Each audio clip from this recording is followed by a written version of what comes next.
Subscribe करें और bell दबाएं ताकि कोई खबर रह न जाए।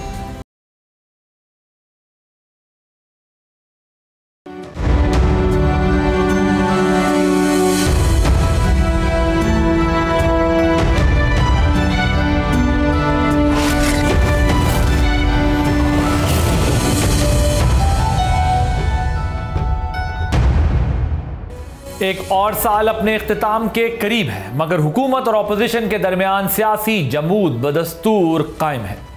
पंजाब और खैबर पख्तूनख्वा की हुकूमतों के दरमियान इल्ज़ामात का तबादला तेज़ होता जा रहा है, जिसके खिलाफ आज वज़ीर इत्तलात पंजाब ने असम्बली से वॉकआउट किया।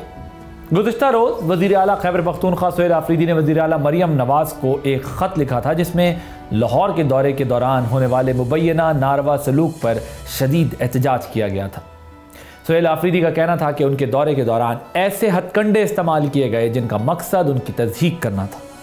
दूसरी जानिब स्पीकर पंजाब असम्बली मलिक अहमद खान ने इल्ज़ाम आयद किया है कि वज़ीर आला खैबर पख्तूनख्वा अपने साथ 9 मई के सज़ा याफ्ता मुजरिमों को लेकर आए थे, जबकि इस मामले पर पंजाब असम्बली के वाक़े की रिपोर्ट सिक्योरिटी इदारों को भिजवाने का भी ऐलान किया है। इसी तनाजुर में वफाकी वज़ीर दिफा ख्वाजा आसिफ ने वज़ीर आला खैबर पख्तूनख्वा को मुखातिब करते हुए कहा कि जब आपकी क़यादत में वफाकी दारुल हुकूमत पर बार बार हमले होते हैं, जब आपकी जमात की क़यादत पाकिस्तान की वहदत को निशाना बनाती है और आपके कारकुनान सोशल मीडिया पर नाजेबा ज़ुबान इस्तेमाल करते हैं, तो उस वक्त भी आइनी ओहदों और बैनुस्सबाई एहतराम मजरूह होता है। ख्वाजा आसिफ ने यह भी कहा कि आएँ मिलकर इन रवैयों की मजम्मत करते हैं और इसकी रोकथाम के लिए इक़दाम करते हैं। सवाल यह है कि क्या दोनों तरफ की क़यादत इस कशीदगी को कम करने का इरादा रखती है, क्योंकि सियासी मुज़ाकरात की बात ताहाल आगे बढ़ती दिखाई नहीं दे रही। PTI ने गैर मशरूत मुज़ाकरात की हिमायत से इनकार कर दिया है, जबकि खैबर पख्तूनख्वा हुकूमत के तर्जुमान के मुताबिक पार्टी की बुनियादी शर्त नए चीफ इलेक्शन कमिश्नर की निगरानी में इंतखाबात का इनेकाद है। तो क्या आने वाले साल में भी सियासी महाजराई इसी तरह जारी रहेगी या फिर किसी मुफाहमत, किसी सिल्वर लाइनिंग की उम्मीद की जा सकती है? इसी पे बात करने के लिए मेरे साथ मौजूद हैं इख्तियार वली साहब, कोऑर्डिनेटर हैं प्राइम मिनिस्टर ऑफ पाकिस्तान के फॉर KP अफेयर्स PMLN से ताल्लुक़। अज़हर सिद्दीक साहब सीनियर रहनुमा हैं पाकिस्तान तहरीक इंसाफ के, वकील रहनुमा हैं। आप दोनों का बहुत शुक्रिया। ये मुझे बताइएगा कि ये जो इस वक्त हम सिचुएशन देख रहे हैं इख्तियार वली साहब, ये सुहेल आफरीदी की जानिब से वज़ीर आला हैं KPK के, वो पंजाब को ख़त लिख रहे हैं और शदीद तहफ़्फ़ुज़ात का इजहार कर रहे हैं कि उनके साथ कोई अच्छा ट्रीटमेंट नहीं हुआ। फेडरल गवर्नमेंट की क्या पोजीशन है इस मामले पर? बिस्मिल्लाहिर्रहमानिर्रहीम। बहुत शुक्रिया आदिल अब्बासी साहब। मेरे ख़्याल में आदिल ये जो ख़त इन्होंने लिखा है, ये सियासत के अलावा और वैसे ही शोबाजी के अलावा तो और मुझे कुछ लगता नहीं है। ये ख़त अगर ये जाने से पहले लिख देते तो इनके सारे मामला ठीक ठाक होते, ना इनको कोई गिला होता, ना इनको कोई शिकवा होता। आप एक दूसरे सूबे में जा रहे हैं, आप ख़ुद को चीफ़ एग्जेक्टिव भी कहते हैं, आपको चीफ़ एग्जेक्टिव बनने का और फिर उस तरह बिहेव करने का सलीका भी आना चाहिए।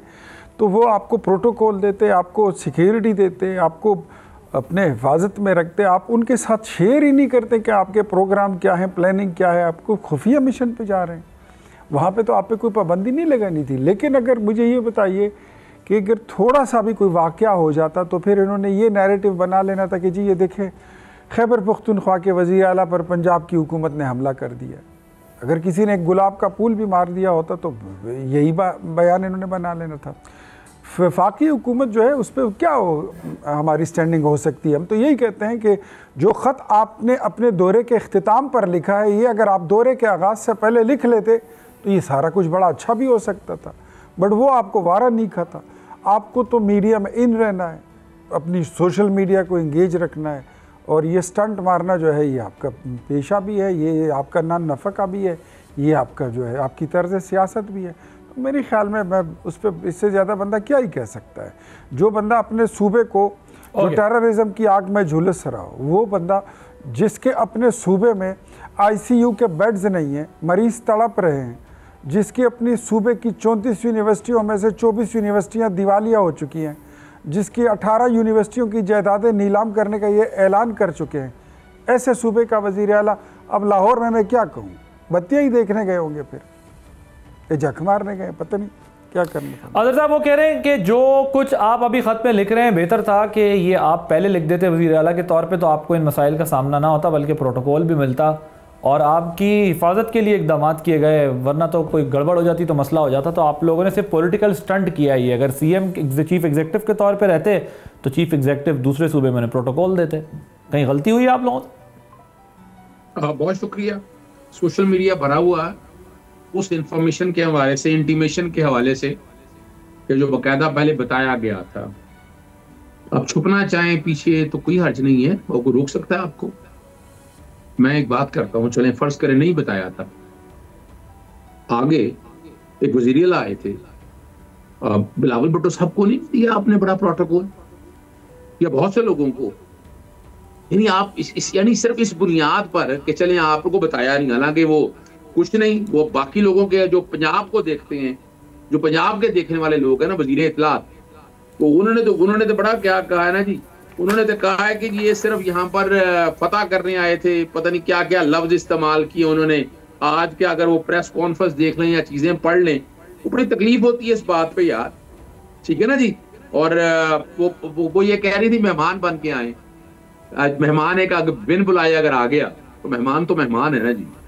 और जब ब्लू बुक के अंदर आपको प्रोटोकॉल देना है तो पाबंद है आप इस बात के। आपकी इन्फॉर्मेशन जब आ गया तो आप पाबंद है इस बात के। यानी मिसाल के तौर पर अगर कल अगर यहाँ से ये चले जाएं और खैबर पख्तूनख्वा, हमने तो दावत दी बाकायदा, आप आए तशरीफ लाएं, जब मर्जी आना हो, जब मर्जी आए, जहाँ जलसा करना हो, जहाँ आपने आना हो। प्रॉब्लम ये हो गई कि ये हम नहीं कह रहे, सोशल मीडिया देख लें, टीवी चैनल देख लें, हर जगह वजाहतें इन्हें देनी पड़ रही है। और ये तजवीज़ मैंने दी थी, मैंने कहा था कि जो जहां आया तहरीरी तौर पर लिख कर दे। तहरीर अब ये टीवी पे जवाब देने की तो जरूरत बनती नहीं है, वो जो खत का जवाब लिखे ना। नहीं, मगर मुझे ये बताएं कि आपने कोई तहरीरी तौर, वो जो आप कह रहे हैं कि हमने इनको बताया था, क्या आप तहरीरी तौर पे इन्हें इन्फॉर्म करके आए थे? वैसे मैं सवाल पूछ रहा हूँ आपसे ताकि मैं इनसे पूछ सकूँ। ये कह रहे हैं कि अगर तहरीरी तौर पे बताते तो हम मैंने तो आपके सामने कह दिया ना, जो मुझे इतला है वो बाकायदा बताया गया, वो सोशल मीडिया पे अवेलेबल भी है। मैं फर्ज करें अगर नहीं बताया था तो फिर आप वो पंजाब जो है ना वो पाकिस्तान का सूबा है। बुनियादी हकूक का तहफ़्फ़ुज़ यहाँ को अलहदा नहीं है जो बाकी सूबों में अलहदा है।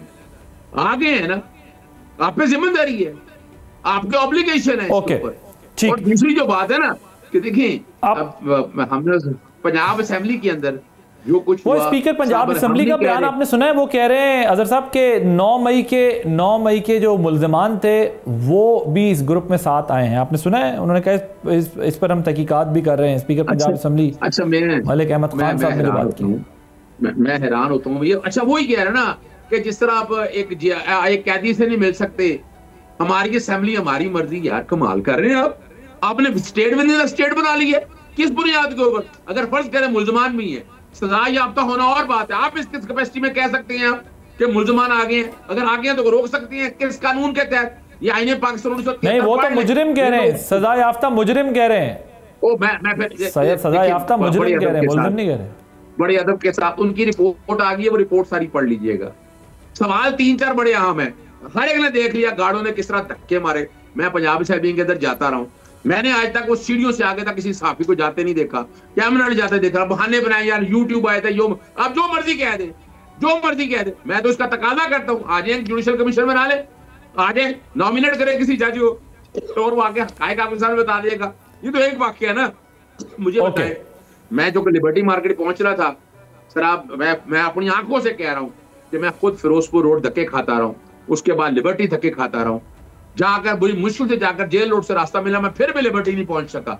यहाँ ऊपर लाइटें बंद कर देना, फिर जहां कहीं गए वहां लाइटें बंद कर देना, मार्केटें बंद कर देना। लेकिन बात सर मसला ये है कि सर वो खत्म कर दूं, वो कह रहे हैं मुजरिमान को आप लेकर आए हैं, वो आप अच्छा इख्तियार वली साहब ये बताएं, तो ये क्या आप लोगों के पास सबूत है कि वो मुजरिमान जो थे उनको लेकर आए वहां पर 9 मई के? और दूसरा वजीर इत्तलात जो हैं आज़मा बुखारी साहिबा, उन्होंने इल्ज़ामात पर आज पंजाब असेंबली से वॉकआउट किया। ये तो आप लोगों को केपी असेंबली में करना चाहिए था काम जो आप पंजाब असेंबली में कर रहे। देखिए, मुल्ज़िमान की और मुजरिमान की अगर बात है तो सुहेल अफरीदी साहब के तो अपने वारंट निकले हुए हैं। जो इनके साथ वज़र आए थे, मीना खान अफरीदी साहब, शाहिद खटक साहब, वो तो खुद वांटेड हैं। इस्लामाबाद की अदालतों को 26 नवंबर के केसेस में, थाना रमना के केसेस में वो तो वांटेड है, लेकिन हमने तो उनको फिर भी जगह दी। लेकिन उसके बावजूद इनके साथ जो अपने बॉडीगार्ड्स गए थे, मुझे बताइए अज़हर सिद्दीक साहब को मैं अब क्या बताऊं, इनको क्या मैं समझाऊं। कभी असम्बली गए हों तो आपको पता लगे कि असम्बली में जाने के लिए हम खुद असम्बली जब जाते हैं हमारे साथ हमारे बॉडीगार्ड्स नहीं जाते। आप आसमान से उतरे हैं, सुहेल अफरीदी कोई आसमान से उतरा है कि उसके साथ उसके गुमाश्ते भी जाएं, उसके मुस्टंडे भी जाएं और वो लोग जो कानून को मतलूब हैं वो भी जाएं। तो यार कुछ तो सोशल नॉर्म्स का ख्याल रखें। ये असम्बली है, ये ऑगस्ट हाउस होता है, ये कोई खाला जी का घर तो नहीं है कोई भी मुंह उठा के आ जाए। अब हर जगह स्टंट मारना जो है ये कोई ज़रूरी है कि आप स्टंट मारेंगे? इसके अलावा कोई आपके पास कोई दूसरा तरीका नहीं है? आप नहीं बता सकते थे पंजाब हुकूमत को कि यहाँ पर हमने मीटिंग करनी है, फलाने जगह का विज़िट करना है, वो आपको खाने का भी अपने बंदोबस्त आपका किया हुआ था। मैं उन 6-7 लोगों में से हूँ जिन्होंने ये प्लान बनाया था कि ये आएंगे तो हमने इनको वेलकम किस तरह करना है। हमने तो आपको खाना भी देना था, फूल भी पेश करने थे, तो आप लोगों को इन चीज़ों के पता ही नहीं है। आपने वहाँ पे आके धींगा मुश्ती शुरू कर दी, आपने वहाँ पे आके गालियाँ देना शुरू कर दी। इसके अलावा आपके पल्ले है क्या? मुझे बताइए। कोई तहजीब, कोई तमद्दन, कोई अखलाक। सोशल मीडिया की बात करते हैं, इस सोशल मीडिया को आप लोगों खाने में क्या मेन्यू क्या रखा था इनके लिए आपने? सर दाल रोटी सही, लेकिन खाने में मेन्यू क्या रखा था इनके लिए? अब यार घोड़े की तरह हिनहिनाने की क्या ज़रूरत है? घोड़े की तरह हिनहिनाने की ज़रूरत नहीं है। लेकिन मैं आपको जो बात कह रहा हूँ मैं सही आपको बता रहा हूँ कि वो चीज़ जो थी वो मैं उसमें ख़ुद शामिल था। ये सलाह और मशवरा हुआ था कि इनको जब ये पंजाब की हुदूद में शामिल होंगे, जैसे दाखिल होंगे, इनको प्रोटोकॉल में हिसार के साथ, हिफाजती हिसार के साथ, हमें तो पता है ये मोहल्ले की मासियों की तरह इनका रोना धोना तो हम तो जानते हैं, रोने धोने में तो ये बड़े मास्टर हैं, तो ये वहाँ से इन्होंने शुरू कर देना था। तो ये तो अगर एक कहीं से किसी ने एक कंकर भी मारा होता इनकी गाड़ी को तो आपने देखना था कि क्या बम फटने थे। हमारा और इनका वैसे भी जो मामला है वो कोई ज़्यादा अच्छा नहीं है, लेकिन हमने एक अच्छी रिवायत रखने के लिए हमने कुछ प्लान किया हुआ था, इनके लिए बड़ा अच्छा प्लान किया हुआ था।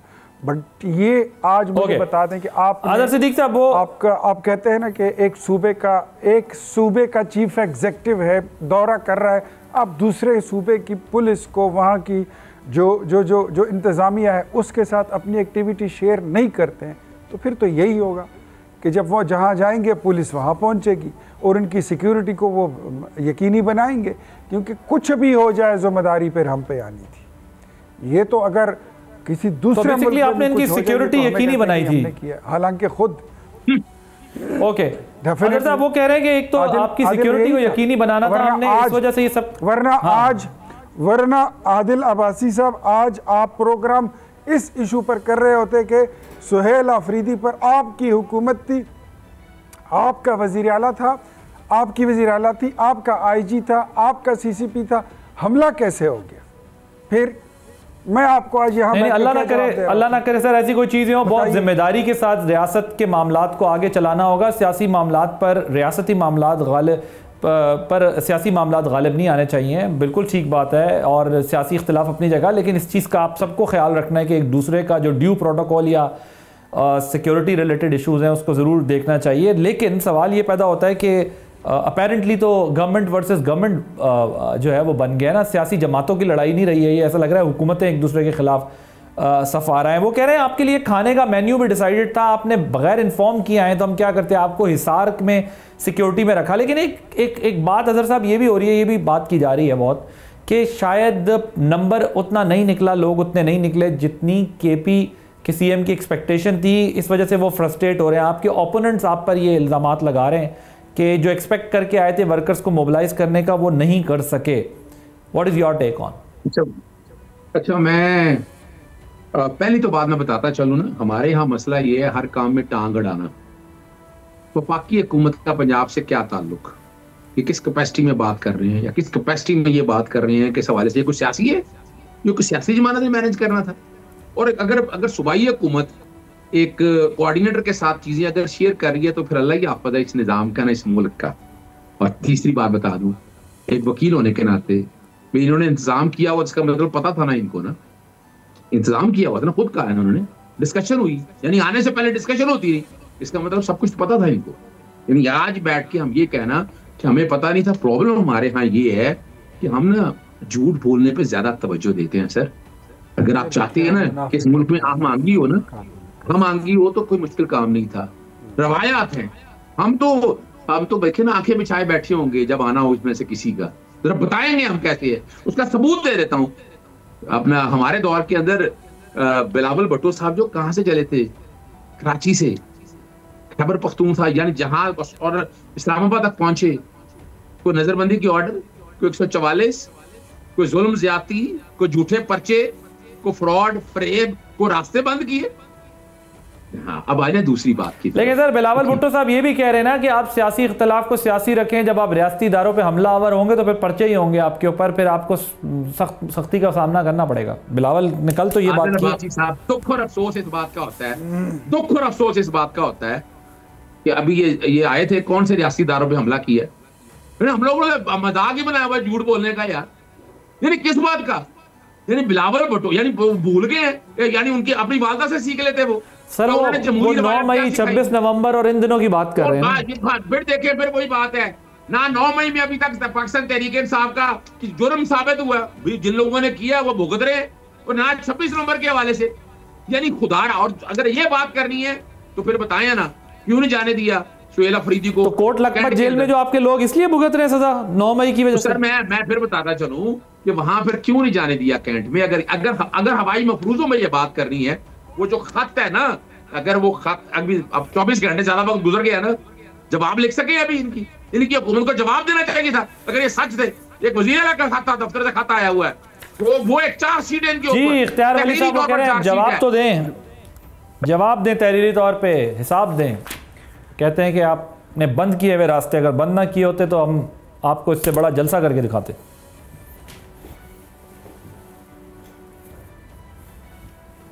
यार ये वो कहते हैं ना कि घोड़ा भी हाजिर है, मैदान भी हाजिर है, और गज भी हाजिर है। आप खैबर पख्तूनख्वा में कितना बड़ा जलसा करके आए हैं, जहाँ पर आपकी हुकूमत है 13 साल से, वहाँ पे कितना बड़ा जलसा किया आपने। पहले वहाँ तो कोई रिकॉर्ड बनाओ। वो 2012-13 वाला जो जलसा था ना, मीनार पाकिस्तान वाला, वो ज़माने चले गए, वो अब नहीं होगा। और ये अगर जब पब्लिक निकलती है ना अज़हर सदीक साहब, वहाँ पर फिर पता चलता है कि पब्लिक निकली है। ये जितने लोग आपके वज़ीर आला के इस्तकबाल के लिए आए थे, इससे ज़्यादा तो उधर बुंदू खान के दुकान पे होता है। लक्ष्मी चौक चले जाएं, उधर पाए की दुकान पे इससे ज़्यादा रश लगा होता है। ये क्या रश था। और 100 गाड़ियाँ, तकरीबन कोई 125-150 गाड़ियाँ, ये तो आप खैबर पख्तूनख्वा से साथ लेकर गए थे। एक एक गाड़ी में अगर 4-4, 5-5 बंदे हो जाए तो 500 बंदे तो ये भी बन जाते हैं। वो भी कहीं पूरे नज़र नहीं आए। वो भी मेरे ख्याल में कोई सिनेमा चला गया, कोई लाहौर घूमने चला गया, कोई चिड़ियाघर शायद गया हो। तो आपके पास उधर तो हमें तो देखने को कोई मिला ही नहीं। अगर आदिल अब्बासी साहब ने देखे 200-250 बंदे तो ज़रूर बताइए। मुझे तो इससे कहीं ज़्यादा नज़र नहीं आए, इससे ज़्यादा लोग थे ही नहीं। तो अगर आप इख्तियार वली साहब ये बताएंगे, बेहतर ये नहीं होता कि आप दोनों हुकूमतों की कारकर्दगी के ऊपर बहस हो रही होती, लेकिन सियासी तौर पर आप लोग जो है वो सियासी महाजराई में उलझ गए, बजाय कारकर्दगी पे एक दूसरे से बहस कर रहे होते। ये तो एक अजीब माहौल बन गया। हुजूर वाला, हमारा मसला ये है कि हम ऐसे लोगों के साथ हमारा वास्ता पड़ा है कि वो पैदा हुए हैं सब 9 मई के बाद। उनकी सियासत और उनके जन्म जो है वो 9 मई के बाद पैदा हुई है। जो 4.25 साल हुकूमत करके गए हैं, हराम आप इनसे पूछ लें कि तुम्हारे वो 50 लाख घर किधर हैं, ये भी मुंह पे चादर डाल के ना ये कहीं और घुस जाएंगे। एक एक सेक्रेटरी, एक एक वजीर 35 और 40 करोड़ रुपए देकर काबीना में और सेक्रेटरी की पोस्ट लेकर बैठा हुआ है। आप बात इस पे करो। लाहौर में आप गए तो होंगे ना, लिबर्टी चौक आपने देखा है, आप तो गए हैं, लाहौर में ही रहते हैं। ज़रा आ जाओ, हमारा किस्सा खानी भी देख लो। अज़हर सदीक ज़रा वहाँ पर जाके अपनी एक रील बना लो, एक वीडियो बना लो। ज़रा सदर बाज़ार चले जाओ, थोड़े से ये जो गंज का बाज़ार है उधर चले जाओ, देख लो कि वहाँ पर क्या हालत है, आपको पता लग जाएगा। ठीक, पॉइंट टेकन सर। साल में साहब 1 मिनट जवाब दे, फिर मैंने कंक्लूड करना है। उल्टी चल रही है, निज़ाम उल्टा चल रहा है। अच्छा, वो प्रॉब्लम ये है ना इख्तियार वली भाई जो है ना, आप गौर करें इस बात पे कि उस वक्त पाकिस्तानी मईशत कहाँ खड़ी थी और आज कहाँ है। 3.5 साल के अंदर मुल्क को जहां ले गए हैं ना, तौबा तौबा। आज बैठकर यानी ये कब तक खींच के लेके जाएंगे। जून करीब आने वाला है, आप देख लीजिएगा। ये जो बेवकूफ बनाना था ना सारी बातों को, और याद रखिएगा जुबान पर जो बात आए दिल भी उस पर यकीन करे। यही वो एतबार है जो जिंदगी को जीने दे। याद रखिएगा, जुबान की सच्चाई ही सबसे बड़ी दौलत है। जो बोले दिल से वही करे एतबार। बहुत शुक्रिया अजहर सिद्दीक साहब, इख्तियार वली साहब, आप दोनों का वक्त देने के लिए। एक ब्रेक लेनी है, ब्रेक के बाद जब वापस आएंगे तो फिर मईशत पर ही बात करेंगे। मईशत के नंबर्स क्या कह रहे हैं और आने वाले साल में मईशत का क्या इम्पैक्ट होना है और इस साल क्या हुआ, इस पर बात करेंगे after the short break.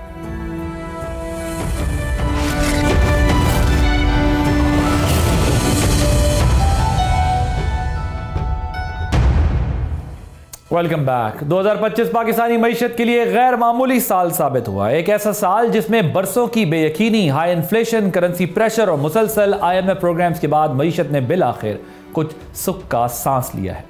Inflation में नुमाया कमी हुई है, शरह मुबादला निस्बतन मुस्तहकम रही और ज़र मुबादला के ज़खायर 4 साल की बुलंद तरीन सतह पर आ गए।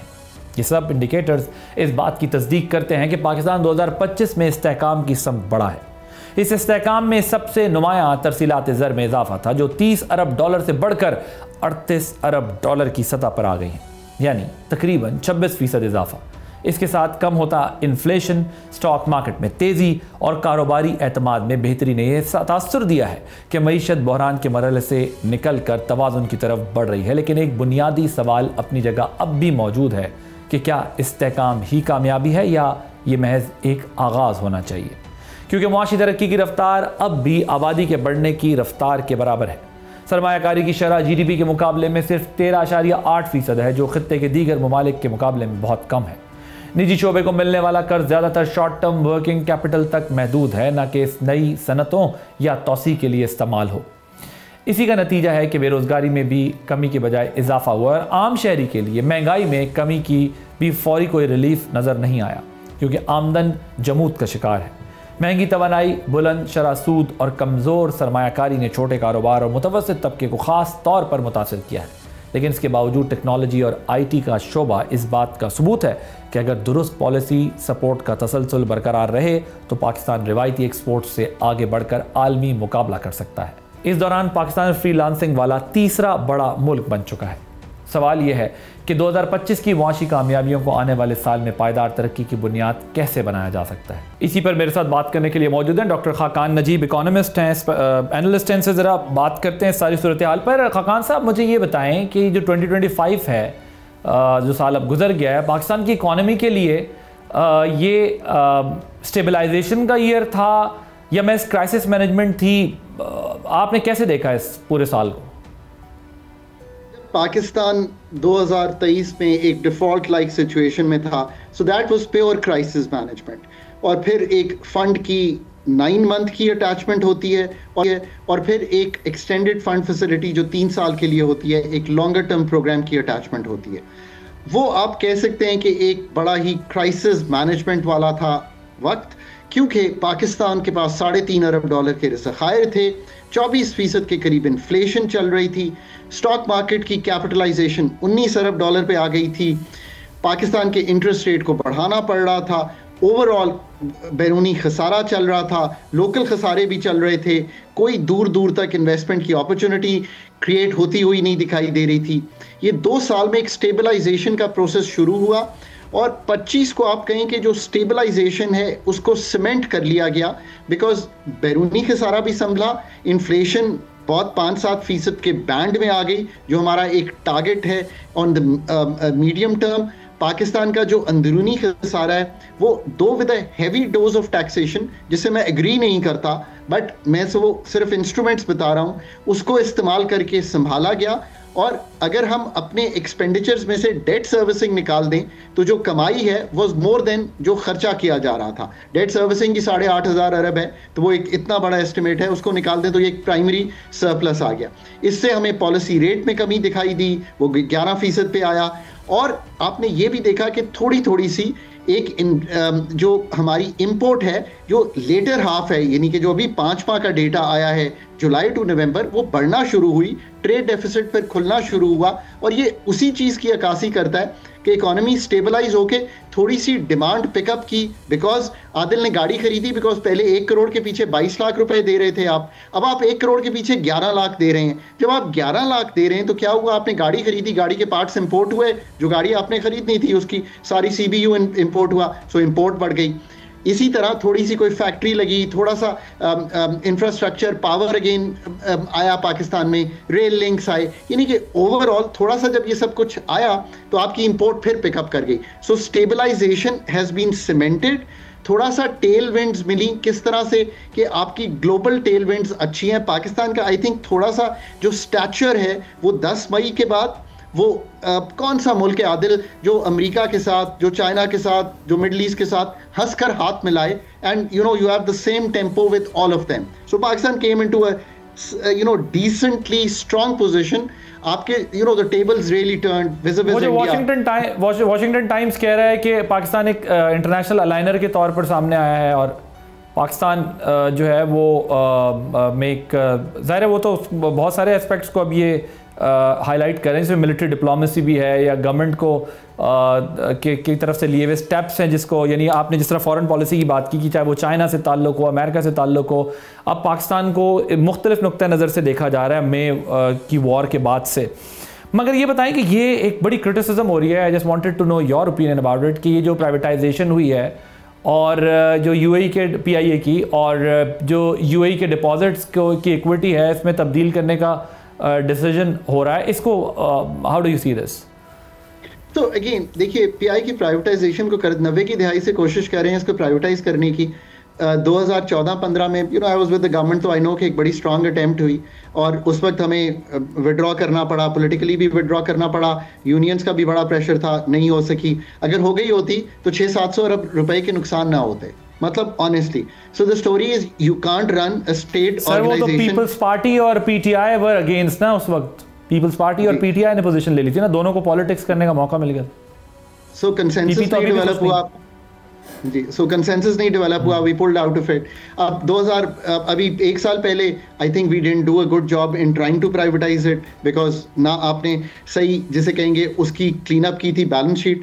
सो मैं इसको एक हम्बली एक्सप्लेन करता हूँ। We have run 700 billion rupees that we have to pay as you and I out of our tax money for the next many years to clean up that 700 billion rupees. So humbly इसको लेना चाहिए। Because of that delay, because of one wrong decision, because we are paying a price of one wrong decision which was made in 2014-15.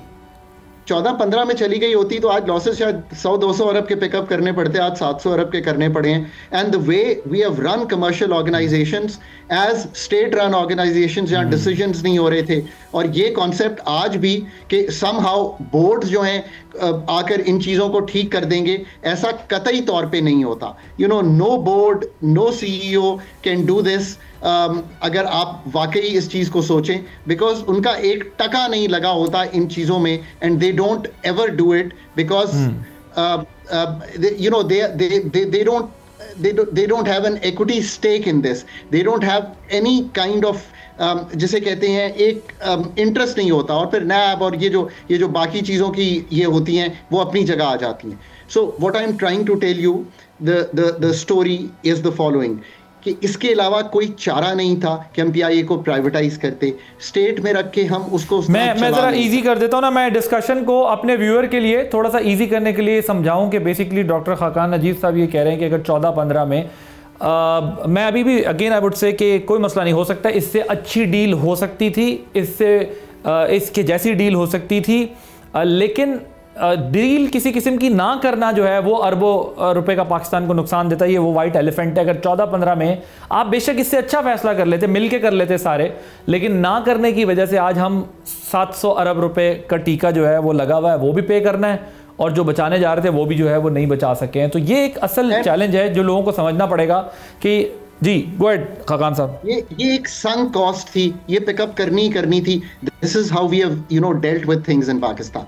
अब क्या इस deal पे comment वो भी मैं कर देता हूँ। देखिए, डील को स्ट्रक्चर करना और डील को पाए तकमील तक पहुंचाना, इस सब को करने के लिए आपको एक इंसेंटिव स्ट्रक्चर क्रिएट करना पड़ा, जो आपने क्रिएट किया। आप ये कह सकते हैं कि आपने 7.5% पिकअप किया इन टर्म्स, जो 10 अरब आया है, और अगर 45 अरब और आ जाएगा अगर आप बाकी बेच देते हैं, आप उसको इम्प्रूव कर सकते हैं।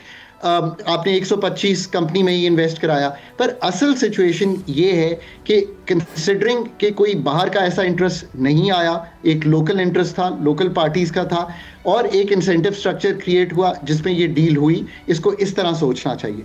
दूसरी बात ये है कि पाकिस्तान इंटरनेशनल एयरलाइंस के पास बहुत अच्छे रूट्स हैं, बहुत अच्छे लैंडिंग राइट्स हैं, बहुत अच्छे एयर सर्विसेज एग्रीमेंट है, बहुत अच्छा ब्रांड नेम है, बट जहाज़ नहीं है। So someone has to buy new aircrafts. 33 जहाज हैं, 18-19 ऑपरेशनल हैं, एक उनकी लाइफ बहुत पुरानी है। You know when you think about all this, what I'm trying to explain to you is the following: there was no way to keep PIA in the government, you had to sell it.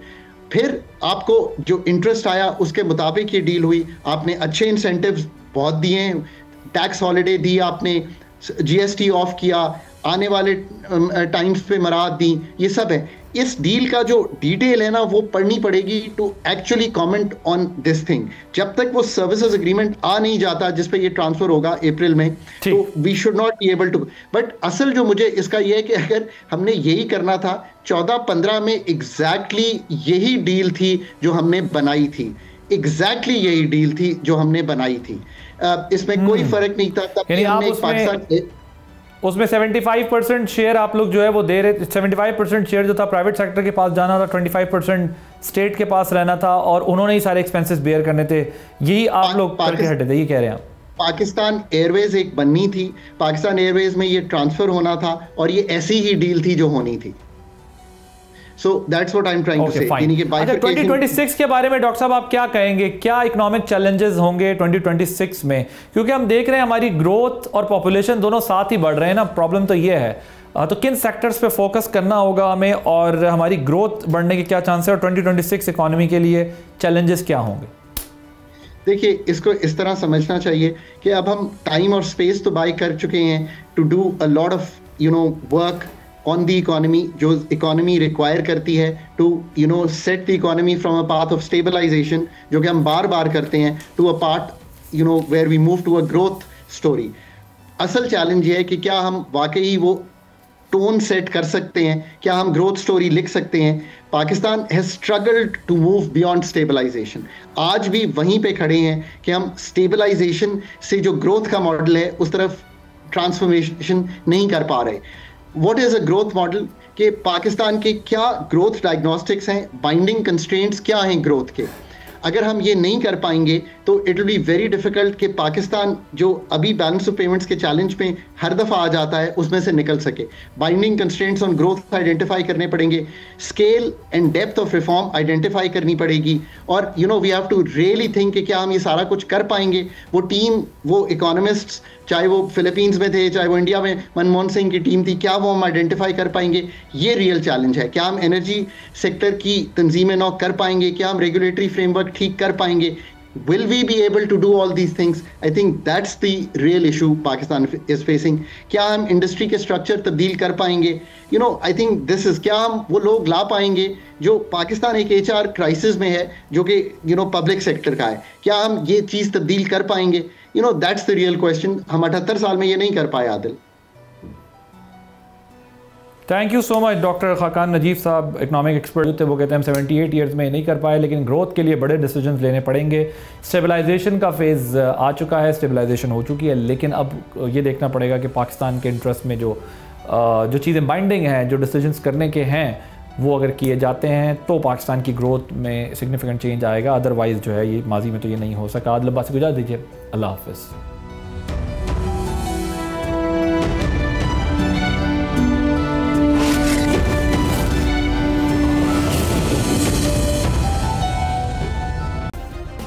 Subscribe करें और bell दबाएं ताकि कोई खबर रह न जाए।